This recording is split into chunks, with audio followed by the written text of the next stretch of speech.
Hello बच्चों, क्या हाल चाल? बढ़िया एकदम। और ली थी पिछली क्लास तुम लोगों ने? देखी पिछली क्लास जाके? टॉपिक क्लियर करे अपने? कैसी लगी वाली क्लास तुम लोगों को फिजिक्स की? क्वेश्चन समझ में आया तुम लोगों को? कॉन्सेप्ट क्लियर हुआ? देखो 20 क्वेश्चन कह रहे थे हम लोगों ने उस दिन। फॉर्मूले पढ़े उन उस क्वेश्चन के सारे जाके? कौन कौन से टॉपिक पढ़े थे, कौन कौन से कॉन्सेप्ट पढ़े थे? उनको रिकॉल करते रहना भाई, क्योंकि हम ये नहीं कि आगे बढ़ते जाएं तुम लोग रिकॉल ना करो।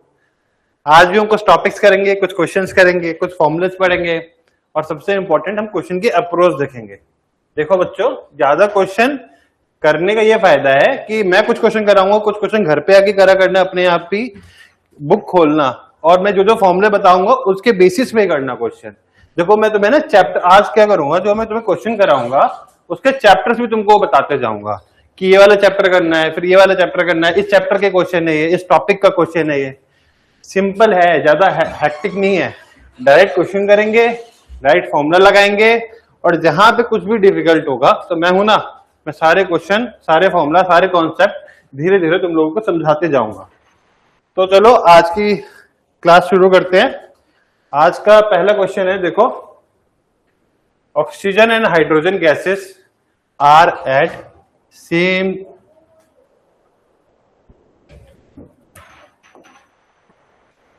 Oxygen and hydrogen gases are at same temperature, और टेम्परेचर कितना दिया हुआ है? T. The average kinetic energy of an oxygen molecule will be the average kinetic energy of hydrogen molecule. देखो बच्चों, इस क्वेश्चन में तुमको दिया क्या क्या हुआ है? इस क्वेश्चन में तुमको कुछ ही नहीं दिया हुआ है। दो मॉलिक्यूल के नाम दिए हुए हैं, साथ में एक चीज बता रखी है, सेम टेम्परेचर है। तो बच्चों इस क्वेश्चन को दो तरह के बच्चे करेंगे। एक बच्चे जिनका कॉमन सेंस होगा, एक बच्चे जिनका कॉन्सेप्ट क्लियर होगा, एक तीसरे बच्चे होंगे इनको आता ही नहीं होगा, वो तुक्का मारेंगे, उनसे हमें मतलब नहीं है। देखो बच्चों, अगर कुछ दिया हुआ नहीं है तो तुम ये भी सोच सकते हो कि सिर्फ सेम टेम्परेचर पे डिपेंड कर रहा है, सेम टेम्परेचर हो सकता है इक्वल टू हो। लेकिन बच्चों मैं सब पहले एक फॉर्मूला बताता हूँ, काइनेटिक एनर्जी का फॉर्मूला क्या होता है। चलो इसको मैं ना व्हाइट बोर्ड पर समझाता हूँ तुम लोगों को कि काइनेटिक एनर्जी का फॉर्मूला क्या होता है। काइनेटिक एनर्जी इक्वल 3/2 के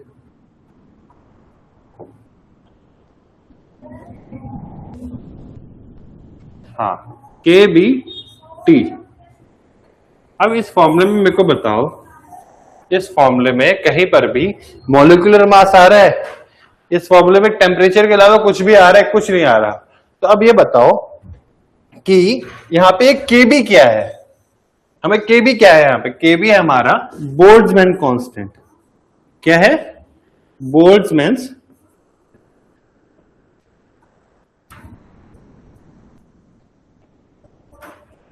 कांस्टेंट। अब देखो बच्चों, अब देखो इस क्वेश्चन से तुम्हें ये फॉर्मूला याद होना चाहिए। इस क्वेश्चन में ये भी क्वेश्चन आ सकता है कि बोल्ट्जमैन कांस्टेंट की वैल्यू कितनी होती है। तो बोल्ट्जमैन कांस्टेंट की वैल्यू होती है 1.38 इंटू 10⁻⁻23। अब तुम्हें ना बताऊं क्या करेगा पेपर में, तुम्हें वैल्यू भी चारों ऑप्शन में सेम दे देगा। अब तुम्हें यूनिट देखनी है। यूनिट कैसे निकालोगे? काइनेटिक एनर्जी क्या होगी? जूल हो गई। टेम्परेचर क्या हो गया? केल्विन हो गया। तो हमारे बोल्ट्जमैन कांस्टेंट की क्या हो जाएगी unit?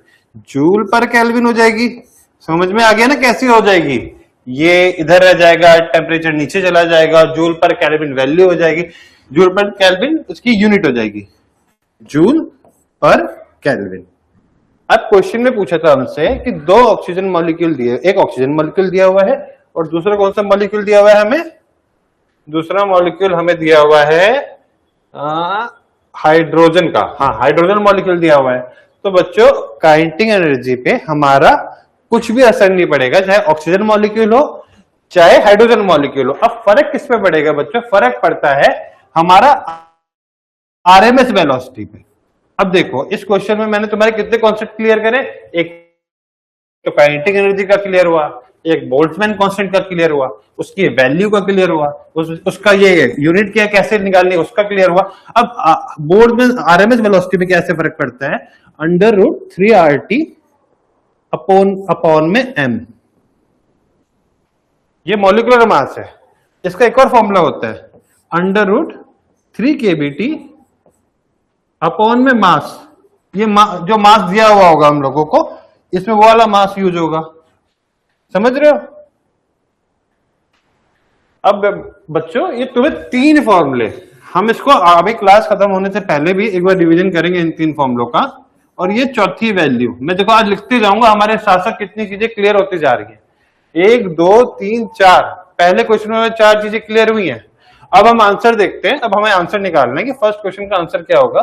Oxygen and hydrogen gases are at same temperature, average kinetic energy of an oxygen molecule will be dash the average kinetic energy of hydrogen molecule. तो आंसर क्या होगा, इसका आंसर होगा इक्वल टू, समझ में आ गया, क्योंकि वो उस पर डिपेंड नहीं कर रही है, वो सिर्फ टेम्परेचर पे डिपेंड करती है काइनेटिक एनर्जी। आरएमएस वेलोसिटी बोली होती तो हम मॉलिक्यूलर मास की तरफ जाते हैं। मॉलिक्यूलर मास कितना होता है ऑक्सीजन का, O2 का कितना होता है, 1 का 16, 2 और एक मॉलिक्यूल का 16, ये एक ऑक्सीजन का 16 एक एटम का, ये मॉलिक्यूल है तो 16 इंटू 2 तो 32 हो जाएगा। अब बात करें हाइड्रोजन का तो उसका 2 हो जाएगा। ये चीज अगर आरएमएस वेलोसिटी पूछी होती है हम लोगों से, तो ये हमसे अभी क्या पूछा है, एवरेज काइनेटिक एनर्जी, तो आंसर क्या होगा इक्वल टू 2। अब ये जो फर्स्ट क्वेश्चन था वो कौन से चैप्टर से था, फर्स्ट क्वेश्चन जो था वो था काइनेटिक थ्योरी ऑफ गैसेस। उस चैप्टर से तुम्हारा जो जितने भी एग्जाम होते हैं उसमें एक क्वेश्चन जरूर दिखता है। और आज भी देखना, जो मैं तुम्हें क्वेश्चन कराऊंगा उन सारे क्वेश्चन जो हैं वो मैं अलग अलग चैप्टर से ही है। कोई भी चैप्टर अलग अलग चैप्टर से लाने का ये फायदा होता है कि तुम्हारे कॉन्सेप्ट हर चैप्टर को छूते हुए जाते हैं, तो हर चैप्टर पे ध्यान जाएगा, हर चैप्टर में जाके रिकॉल कर पाओगे, ठीक है ना। अगला क्वेश्चन है question number 2, a you tube contains water and unknown liquid separated by mercury. The mercury column in the 2 arms is in the level with 10 centimeter, क्या है इसमें water है, और एक अदर आर्म में क्या है 11.5 सेंटीमीटर जो है unknown liquid है। The relative density of the unknown liquid। अब ये क्वेश्चन देखो, मैं तुम क्वेश्चन को इसलिए 10 सेकंड नहीं दे रहा हूं क्योंकि मैंने पिछली क्लास में तुम्हें इसका एक फॉर्मूला बताया था और वो तुम्हें फॉर्मूला याद होगा, तो मैं अब उस चीज को कैसे फॉर्मूले को इस क्वेश्चन में लगाना है वो चीज तुमको क्लियर करूंगा, क्योंकि फॉर्मूला ही बताना ज्यादा इंपॉर्टेंट था जो पिछले क्लास में मैंने बताया था तुमको, जब मैंने बताया P is equal to rho GH। तो अब हम इस क्वेश्चन में पहले देखते हैं कि तुम्हें क्वेश्चन कितना समझ में आया। देखो एक क्वेश्चन हो गया, ये सेकंड क्वेश्चन। अब ये देखो, एक बनाते हैं यूट्यूब,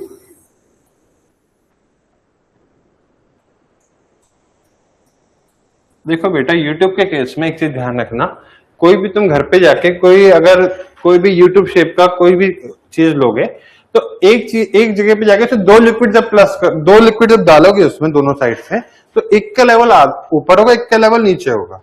अब पूछोगे ऐसा क्यों होगा, देखो बेटा वो प्रेशर दोनों पे एक दूसरे के प्रेशर को मेंटेन कर रहा होता है, दोनों लेवल की साइड में प्रेशर को मेंटेन कर रहा होता है। अब यहां पे क्या हुआ है, एक लेवल पे हमारा मरकरी ने इसको, मरकरी भरा हुआ है बीच में, मरकरी सेपरेट कर रहा है इसको, ठीक है, मरकरी भरा हुआ है, और एक साइड हमारा वाटर भरा हुआ है, एक साइड हमारा अननोन लिक्विड भरा हुआ है। और वाटर हमारा कितना और भरा हुआ है ये देखते हैं, वाटर हमारा भरा हुआ है 10 सेंटीमीटर तक और हमें 11.5 सेंटीमीटर तक अननोन लिक्विड भरा हुआ है। तो 11.5 सेंटीमीटर तक, तो मान लो 10 सेंटीमीटर जो है हमारा वाटर है, 11.5 सेंटीमीटर जो है हमारा अननोन लिक्विड है, वाटर है। ये क्या हो गया 11.5 अननोन लिक्विड हो गया। बेटा जी इसके ऊपर बताओ क्या लगता है, मैं तुमको इस क्वेश्चन में पूछा नहीं है, कई बार पूछ लेता है। यहां पे जो लग रहा है ना, यहां पर जो लग रहा है वो एटमॉस्फेरिक प्रेशर लग रहा है। क्या लग रहा है यहाँ पे, एटमॉस्फेरिक प्रेशर लग रहा है यहाँ पे।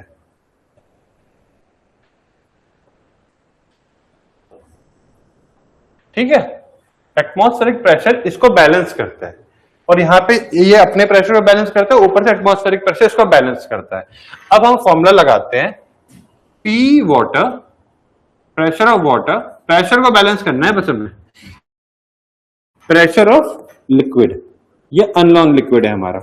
अब ये देखो बेटा, जो डेंसिटी हो जाएगी वाटर की वो तो 1 हो जाएगी, तो पहले फॉर्मूला लिखता है रो जी एच, रो जी एच, ये हो गया हमारा वाटर की, ये हो गया हमारा लिक्विड की।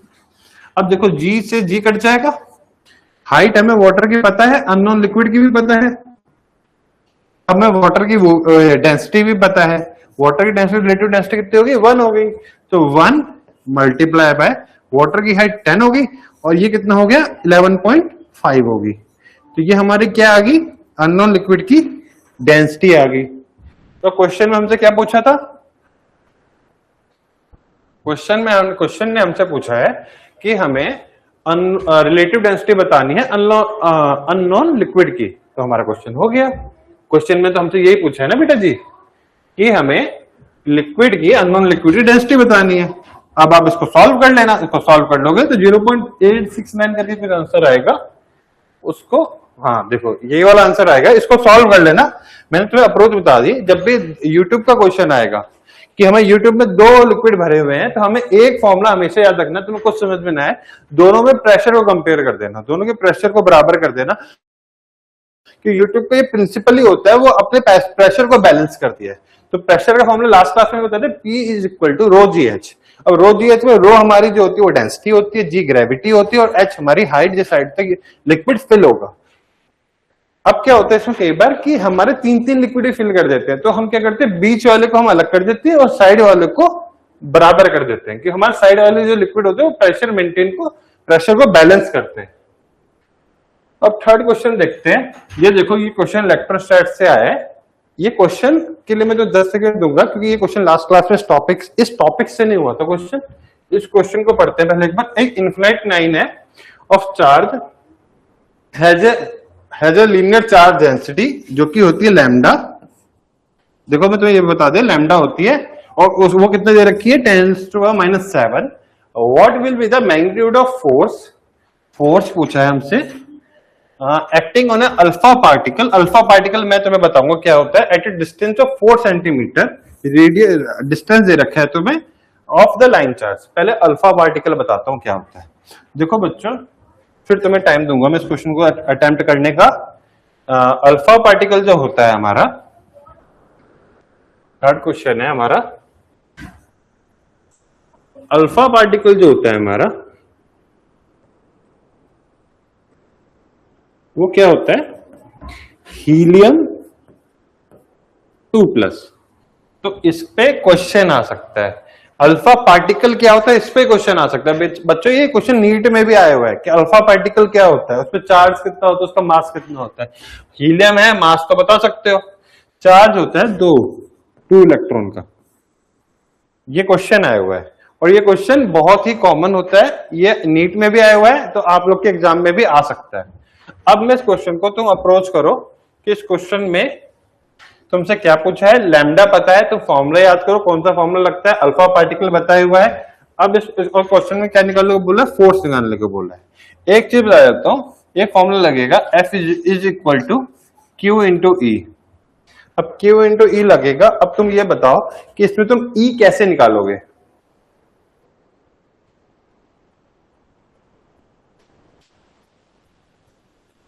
ट्राई करो इस क्वेश्चन को, इतना हार्ड क्वेश्चन नहीं है, बस एक फॉर्मूला पता होना चाहिए हम लोगों को, उसके बेसिस पे ये क्वेश्चन हो जाएगा।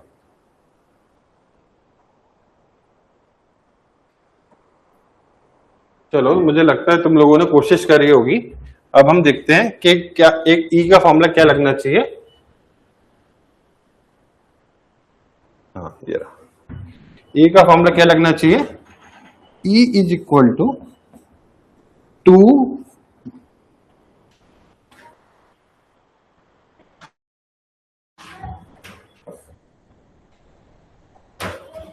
E इज इक्वल टू, मैं इसको अगले पन्ने पे वो व्हाइट बोर्ड पे समझाता हूं, तुम लोग को वहां पे अच्छे समझ में आएगा। E is equal to 2K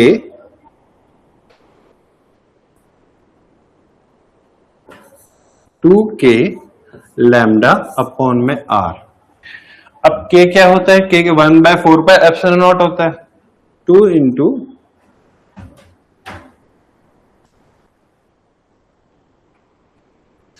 1/4πε0 r और ऊपर आ जाएगा लैम्डा। तो ये 2 से 2 कट जाएगा, 2 से 4 कटेगा, तो लैम्डा अपॉन में 2πε0 r। ये हमारा आ गया लीनियर चार्ज डेंसिटी की इलेक्ट्रिक फील्ड का फॉर्मूला। तो फॉर्मूला क्या होगा, E is equal to lambda upon में 2πε0 r। अब हमें क्वेश्चन में क्या दिया हुआ है, अब मैं तुम्हें एक चीज बताता हूं। अगर यहाँ पे देखो लीनियर चार्ज, ये क्या दे रखा है, हमें वायर दे रखा है, हमें देखो इन्फिनाइट लाइन चार्ज बोला है, तो इन्फिनाइट लाइन चार्ज बोला है, इसलिए हमारा E जो होता है इन्फिनाइट लाइन चार्ज में is inversely proportional to r होता है। अब देखो इस क्वेश्चन में मैंने तुम्हें एक चीज बताई, पहले तो अल्फा पार्टिकल का बताया, पहली चीज ये बताई, फिर दूसरी चीज मैंने तुमको ये बताई कि कौन सा फॉर्मूला लगेगा, ये वाला फॉर्मूला इंपॉर्टेंट है। तीसरी चीज क्या बताई मैंने, E is inversely proportional to r होता है इन्फिनाइट लाइन चार्ज में। चौथी चीज मैं बताता हूं कि पॉइंट चार्ज में क्या होता है, पॉइंट चार्ज में क्या होता है, E का रिलेशन r के साथ क्या होता है। E जो होता है इनवर्सली प्रोपोर्शनल होता है r स्क्वायर के, क्या होता है, E जो होता है इनवर्सली प्रोपोर्शनल होता है r स्क्वायर के। तो हमारा ये चीज क्लियर हुआ कि हमारा E क्या होगा, r स्क्वायर के इनवर्सली प्रोपोर्शनल होगा। तो अब हम बात करते हैं कि इसको क्वेश्चन में हमसे क्या पूछा है, मैंने तो फॉर्मूला बताया। अब हमने F is equal to Q E है, क्यू हमारे क्या होगा, N इंटू ई होगा, N कितने, 2 इलेक्ट्रॉन है, E इलेक्ट्रॉनिक चार्ज है। तो अब हम इस फॉर्मूले में पुट करते हैं, इस फॉर्मूले में पुट करो, F is equal to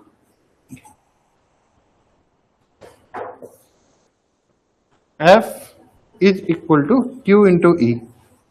Q कितना दिया हुआ है हमें, Ne, तो N2 है अल्फा पार्टिकल का, और E इलेक्ट्रॉन, तो 2 इंटू 1.6 इंटू 10⁻19, और E कितना आया हमारा, E हमारा इतना आया लैम्डा अपॉन में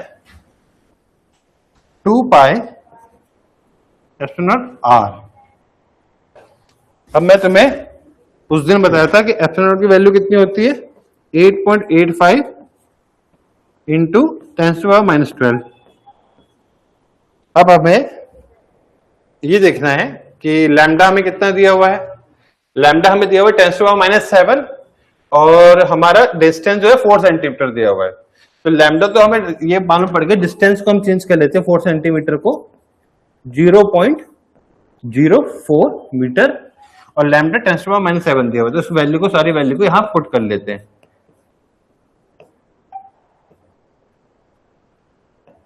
कितना दिया, 10⁻7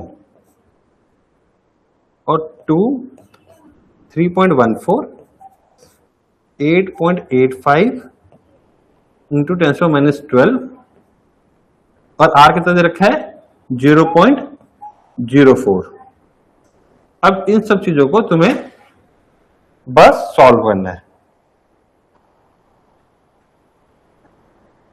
अब देखो एक बार फिर से इस क्वेश्चन समझाता हूं। अल्फा पार्टिकल है, क्वेश्चन ने बोला हमें लीनियर चार्ज डेंसिटी है, हमारे पास लीनियर चार्ज डेंसिटी है 10⁻7। What will be the magnitude of the force acting on the alpha particle placed at a distance 4 centimetre from the line of charge. अब देखो इस क्वेश्चन में तुम्हें सबसे पहले ये ध्यान आना चाहिए, हमें लीनियर चार्ज डेंसिटी पूछी है, तुमको इलेक्ट्रिक फील्ड का फॉर्मूला बताना चाहिए। उसका फॉर्मूला होता है 2k लैम्डा अपॉन में r, k होता है 1/4πε0। तो हम उसको सॉल्व करेंगे, E is equal to lambda upon में 2πε0। अब हमें फोर्स पूछा है, फोर्स का इलेक्ट्रिक फील्ड के साथ क्या रिलेशन होता है, F is equal to Q E. अब हमें क्यू कैसे पता लगेगा, क्यू हमें अल्फा पार्टिकल बता के चला गया, कहां गया, अल्फा पार्टिकल का चार्ज कितना होता है, 2 इलेक्ट्रॉन। अब बस वैल्यू पुट करते जानी है, हमें लैम्डा पता है 10⁻7, हमें क्या पता है, डिस्टेंस पता है, r पता है हमें, इसको मीटर में चेंज कर लेंगे और बस वैल्यू पुट कर देंगे और आंसर आ जाएगा। एक फॉर्मूला तुम्हें मैंने बता दिया है, E is equal to lambda upon में 2πε0 r। अब अगला क्वेश्चन देखते हैं, क्वेश्चन क्लियर हो गया। अगला क्वेश्चन है A large scale transmitter of electrical energy over a long distance is done with the use of transformer. The voltage output of the generator is stepped up. अब मैं एक चीज बताता हूँ, वोल्टेज स्टेप्ड अप कर रहा है, वोल्टेज क्या कर रहा है, स्टेप्ड अप कर रहा है। वोल्टेज स्टेप्ड अप जब करता है तो वोल्टेज को हम इंक्रीज कर रहे हैं। अब क्वेश्चन में हमसे देखो पूछा क्या है, हमसे पूछा है रिडक्शन ऑफ करंट होगा, power loss is cut down होगा, या reduction of current end voltage दोनों का होगा। देखो वोल्टेज को तो हम स्टेप्ड अप कर रहे हैं, तो ये वाला ऑप्शन तो चला गया। अब दूसरी बात ये रही, अगर वोल्टेज को हम स्टेप्ड अप कर रहे हैं और वहां पे हम पावर कंजर्वेशन लगाएं, हाँ देखो पावर कंजर्वेशन समझा रहा हूं, पावर को हम कांस्टेंट करें अगर, देखो इस क्वेश्चन में वोल्टेज जो है पावर कंजर्वेशन लगाए, P equal to V into I होता है ये फॉर्मूला। इस क्वेश्चन में क्या करना है, पावर कंजर्वेशन करना है हमें।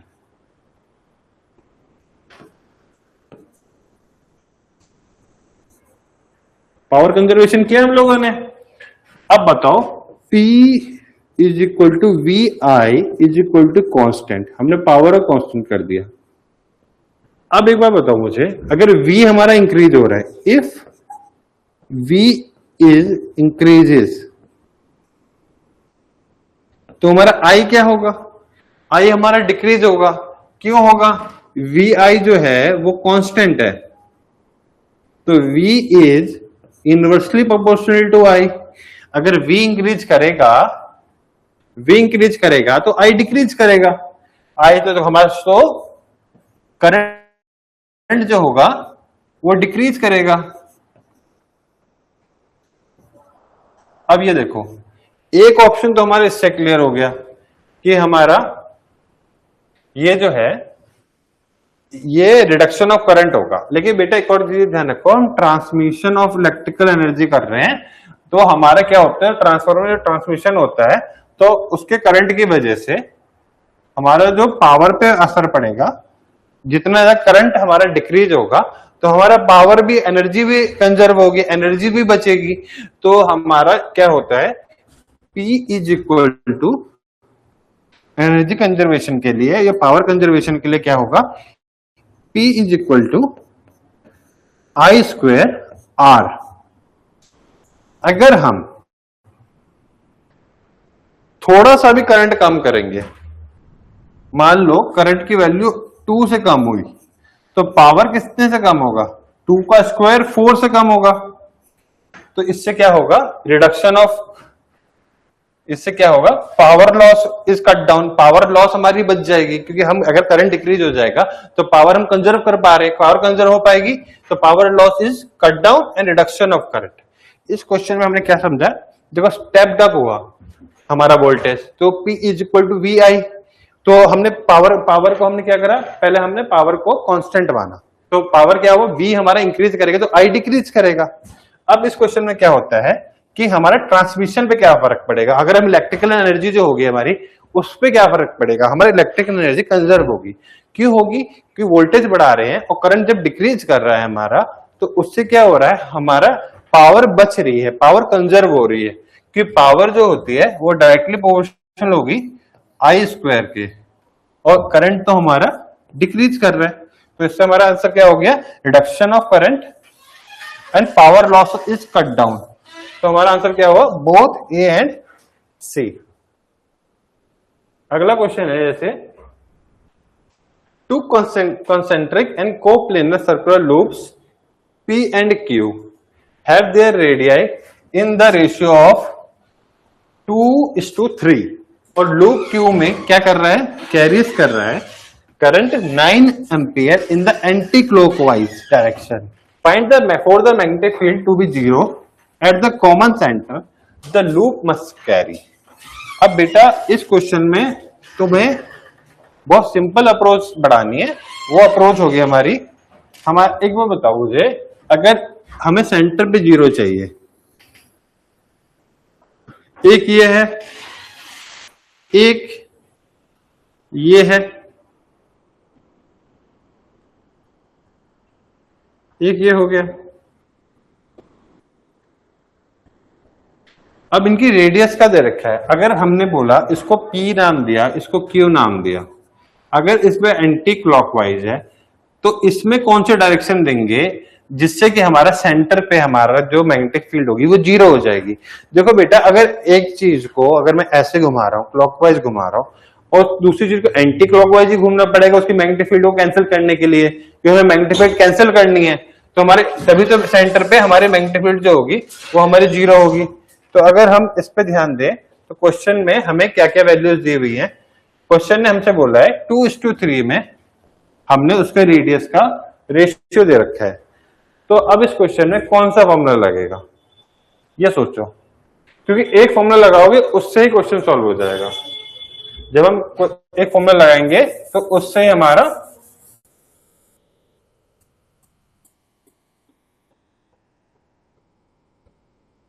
एक फॉर्मूला सॉल्व हो जाएगा। जैसे डीपी है म्यू नॉट आई अपॉन में 2r पी, डी क्यू है म्यू नॉट आई अपॉन में 2r क्यू। तो अब क्या करते हैं,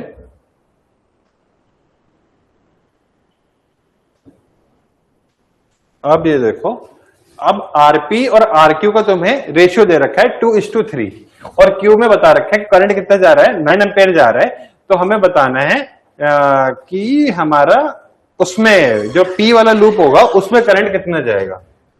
ठीक है, 9 एम्पेयर बता रखा है और 2:3 आरपी बाय आरक्यू बता रखा है। अब अभी जब भी मैंने तुमको बताया अगर सेंटर में हमें करना है तो दोनों मैग्नेटिक फील्ड को बराबर होना पड़ेगा एक दूसरे को कैंसिल करने के लिए। तो हम क्या करेंगे, dp is equal to dq। अब dp हमें कितना दे रखा है, म्यू नॉट आई, हमें इसका i निकालना है अपॉन में 2rp, और dq इधर देखा है म्यू नॉट आई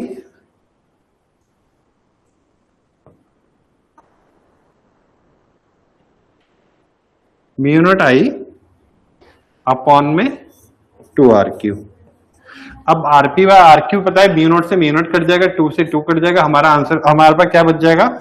अब और हमें इसकी वैल्यू दे रखी है, iq की वैल्यू दे रखी है 9। तो हम वैल्यू पुट करते हैं, ip बराबर rp को उधर भेजते हैं, तो क्योंकि rp बाय rq जो हमें दिया हुआ है 2:3 दिया हुआ है, rp बाय rq जो हमें दिया हुआ है वो कितना दिया हुआ है, 2:3 दिया हुआ है। तो अब हम 2:3 वैल्यू पुट करते हैं, तो इसको इधर भेजेंगे, तो rp बाय rq जो हो जाएगा हमारा, और इधर क्या आ जाएगा हमारा साथ में iq। अब इस वैल्यू को पुट करते हैं, 2:3 इंटू iq हमें 9 दिया हुआ था, अब काटेंगे इसको 3 2 6 एम्पेयर हमारा आंसर आ गया। अब मैं तुम्हें एक चीज समझाता हूं, सबसे पहले डायरेक्शन समझनी पड़ेगी तुम्हें फिर से। देखो, दो कंसेंट्रिक सर्कल है, एक सर्कल ऐसे जा रहा है, एक सर्कल उसके ऊपर से आ रहा है, एक सर्कल ऐसे, एक सर्कल ऐसे। अब उस एक सर्कल में क्या हो रहा है हमारा, एक सर्कल हमारा हो गया ऐसे, एक सर्कल हो गया ऐसे, एक सर्कल में मान लो ये डायरेक्शन दे रखी है, हमें सेंटर पे मैग्नेटिक फील्ड जो है वो जीरो करनी है, तो हमें इसकी मैग्नेटिक फील्ड इक्वल होनी चाहिए और इन अपोजिट डायरेक्शन होनी चाहिए, एक इस साइड जाएगी एक उल्टी साइड आनी चाहिए। अब हमें देखो, मैंने फॉर्मूला बताया क्या होता है, B is equal to mu naught I upon में 2r, ये फॉर्मूला बताया। अब ये देखो कि म्यू नॉट पता है तुम लोगों को, आई पता है तुम लोग को, आई हमें एक क्यू वाले लूप को दे रखा है 9 एम्पेयर, हमें किस वाले लूप को निकालना है, पी वाले लूप को निकालना है। आरपी और आरक्यू का इसने रेशियो दे दिया, आरपी और आरक्यू का इसने 2:3 रेशियो दे दिया। अब क्या करा इसने, for the magnetic field zero, हमने दोनों के मैग्नेटिक फील्ड को इक्वेट करा, वहां पे हमें जो वैल्यू दी गई हमने वैल्यू को पुट करा और हमें आई निकाल दिया।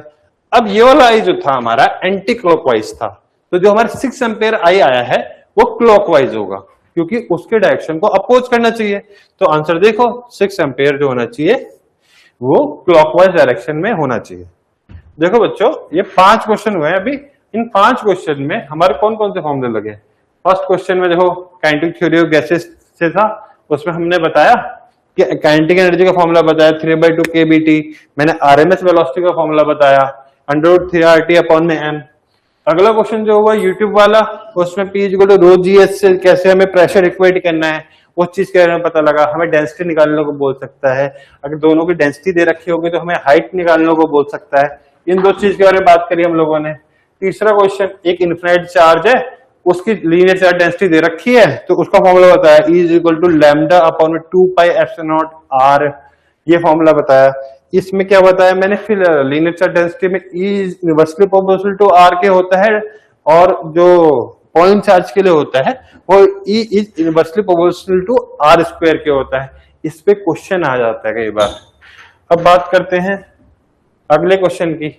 Large scale transmission of electric energy है, over distance is done with the use of transformer, the voltage output of the generator is stepped up because, मैंने इसमें तुम्हें बताया कि पावर कंजर्वेशन की वजह से हमारे जो पावर कांस्टेंट होता है, तो हम V is inversely proportional to I हो गया, तो V अगर स्टेप्ड अप करेंगे तो I डिक्रीज करेगा, I डिक्रीज करेगा तो एनर्जी हमारी कंजर्व होगी, क्योंकि हमारा एनर्जी लॉस बचेगा, एनर्जी लॉस बचेगा क्योंकि P is directly proportional to I²R होता है।